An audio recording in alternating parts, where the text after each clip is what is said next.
To Gen Z, it is no secret that we are living through the fall of the empire.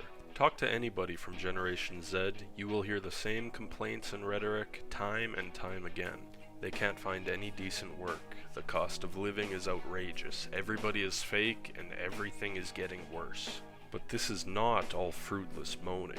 Common rebuttals from older generations usually go along the lines of, when I was in my 20s, I worked for $15 an hour, I worked hard and I saved up enough to buy a house. What they might not realize, however, is that a $15 an hour salary in 1980, adjusted for inflation, would be equivalent to about $112,000 per year in today's money. And inflation isn't exactly hitting everything across the board by any means. Costs are rising exponentially with inflation, but wages are staying relatively the same.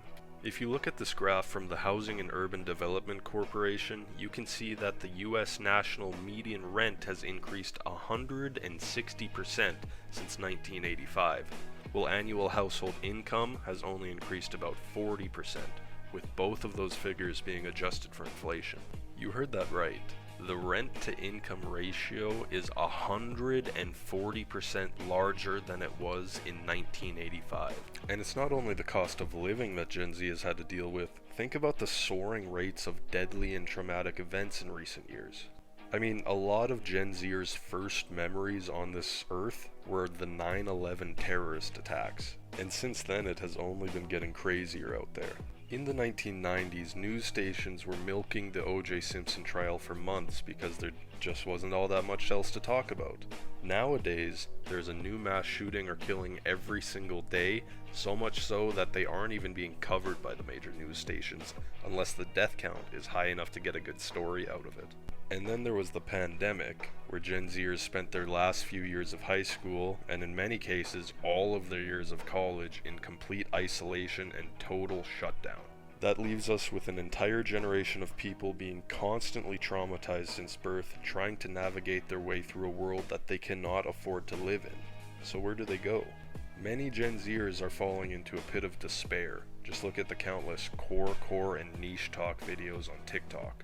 If you aren't familiar with those, they're extremely popular slideshows posted to the app with harrowingly depressing images, making comments on things like social isolation, suicidal ideation, etc. And they're being created in a way that's meant to be relatable to the audience, and if you look in the comments section, that's how they are being received. Or look at the reemergence of goth and grunge cultures, and popular music and media reminiscent of what was popular during the housing crisis in 2008. Or the skyrocketing rates of mental illness and substance abuse problems. Many people are taking up the nihilistic mentality that none of this matters. We're all going to die, so I might as well not even try. This is a very depressing picture. But you know, it's not all doom and gloom. As the French philosopher Albert Camus once said, "In the deepest of winter I have found within myself an eternal summer." Many Gen Zers haven't given up, but are instead fighting back against their perceived oppressors. But they're not all fighting back in the same way. Those on the left side of the political spectrum are taking up issues such as LGBT rights and Black Lives Matter and other social justice causes. And contrary to the popular stereotype, Gen Z is not all shifting left politically. What's actually happening is they're just becoming much more extreme in their political views, which just means that the difference of opinions is widening and centrism is dying out. This is because on both sides of the political extremes, they recognize that the system is broken and real action needs to take place. And you're usually not going to get real action following centrism. When the system is as broken as it is, it seems very natural to want to go to one side of the political extreme and try to take that action. But when you're both trying to reach the same goal and completely differing in these opinions of how to get there, all it really does is pit you against each other. Which means that whether you are left-wing or right-wing, a snake or a dove, you are bound by the same chains. And this doesn't stop on the political front. There seems to be an all-out rejection of authority happening among Gen Z. They take that same distrust they have towards the governmental powers that be and apply it towards corporations as well. While a lot of people in older generations kind of center their lives around their job and work, Gen Z is quiet quitting en masse.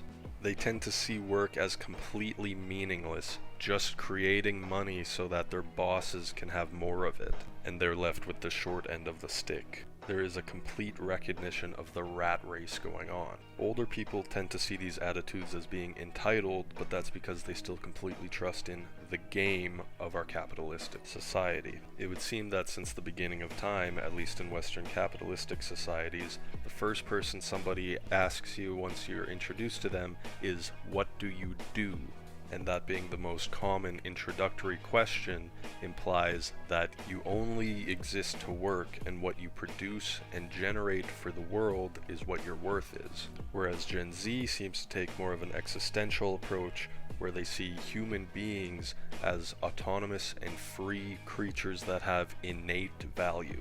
I feel that the best literary analysis of this sort of attitude is in Franz Kafka's book Metamorphosis. Metamorphosis details a traveling cloth salesman who goes by the name of Gregor Samsa. Gregor lives with his entire family, his parents and his sister, and is the breadwinner of the family. He's the only one who works, and he provides a really good living for them. And while he's proud that he can provide a good living for them, he absolutely hates his job. He sees his employer as a despot and would immediately quit if he did not have to worry about his family. However, one day Gregor awakens to find that he's been transformed into a giant beetle.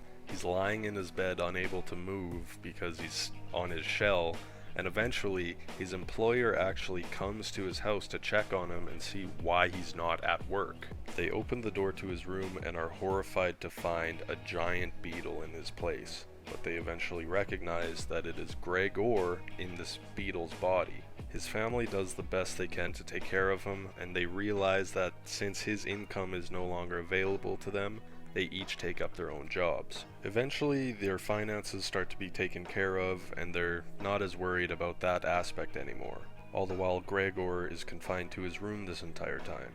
They bring him food, and sometimes they open the door so that he can listen to them talking at night, but slowly over time they stop doing this, and they stop caring about Gregor, and the family begins to resent him. They see him as a burden because they have to take care of him, even though he's not producing anything of his own to benefit them, which is very hypocritical considering Gregor was doing the exact same thing for them when they didn't work, because he just saw it as a good thing to be taking care of his family.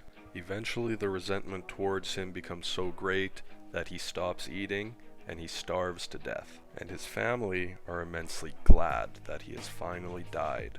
The weight has been lifted off their shoulders and he is a burden to them no more. Now, we can attribute the attitudes of Gregor's family to society at large. They only found value in him in what he was able to produce, the money that he brought home to them, while Gregor's attitude throughout the book more closely resembles that of Gen Z. Before he was turned into a giant beetle, he was happy to provide for his family because he loved them and he saw them as having innate value as human beings. But when he was stripped of his ability to produce and was a little harsh on the eyes, his family, aka society, cast him away. This is what causes Gen Z's existentialism.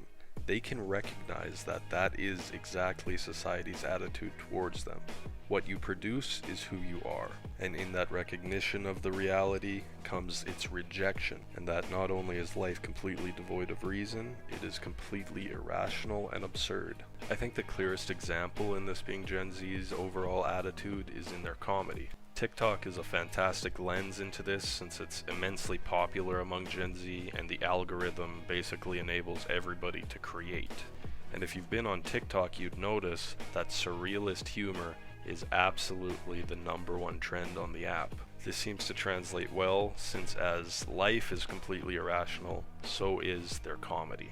And in this comedic surrealism shows an embrace for the absurd. You can imagine yourself as Sisyphus, eternally pushing a boulder up a mountain only for the boulder to roll back down in the morning. But if you're able to embrace the absurdity of your situation, you might just be able to start pushing that boulder back up again, but this time with a smile.